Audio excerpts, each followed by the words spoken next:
Welcome back to France 24. It's time for our French press review now with Florence Villeminot.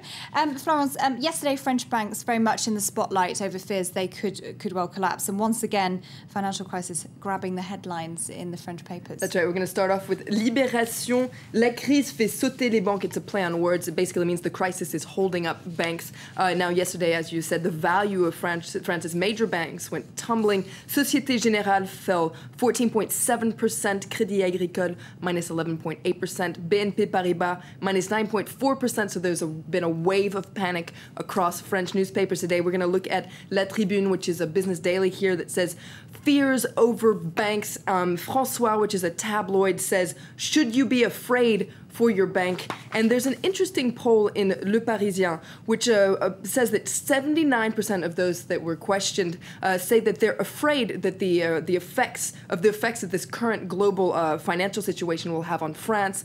And 67% of them are afraid of the consequences for their personal situation. Now, Le Parisien asked these people who they trust, and it's interesting to see that 48% say that they trust citizens. Now, it's unclear exactly what they mean by citizens, but they believe that, I guess, the people around them will avoid a new economic and financial crisis. Second is Angela Merkel. 46% of those questions say that they trust her to avoid another crisis.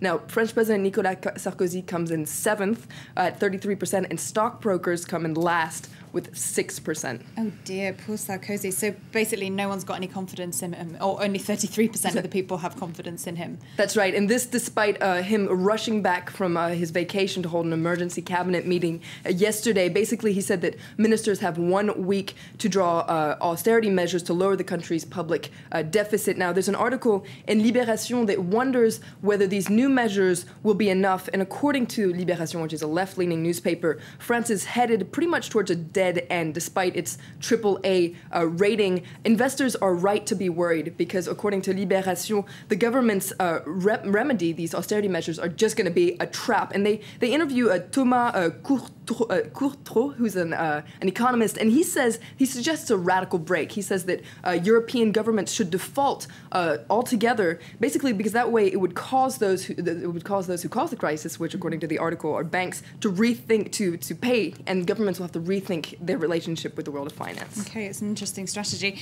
But lots of papers very pessimistic, actually, about France's financial future, saying, we're absolutely going to have another crisis here. That's right. Now, La Tribune, which is the Business Daily, says that it smells a lot like 2008. They say that all the ingredients of the 2008 crisis are here, but this time governments are up to their neck in debt for having bailed out banks the first time. They can't do it the second time.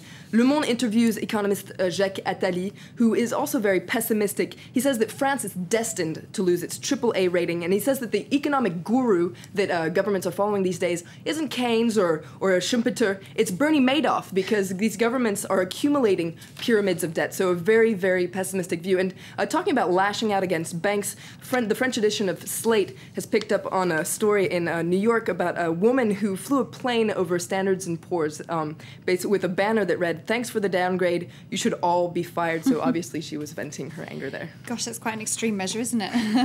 Okay, and finally, the London riots making the headlines again, the trouble we've seen in London this week. That's right. Now, Le Parisien has gone back to Tottenham. Now, they're focusing on the aftermath, the cleanup efforts, and the support systems that are popping up in Tottenham. And according to locals, they're calling it the real face of Tottenham. Now, people have come together to buy diapers or donating clothes or even helping to clean up the streets and rebuild the houses. And according to Le Parisien, locals are trying to find a positive message in what happened. Now, a lot of people say that, okay, these lootings happened, and they're talking out against that, but they're saying, what did this reveal? And it revealed that it was a real problem. And now, a lot of the looters are getting a lot of bad press here in France. According to the online journal Rue 89, they've compiled a bunch of stuff that's going on online. For instance, there's a website called Photoshop Looter, which has taken a bunch of these photos that we've been seeing of looters and photoshopped silly things into them. For instance, we're going to take a look at this photo that we've seen that was on the front page of a lot of papers here.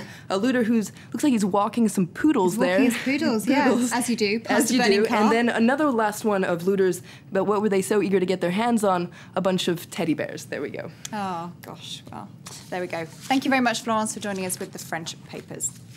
Stay tuned. We'll have more news coming up shortly, so don't go away.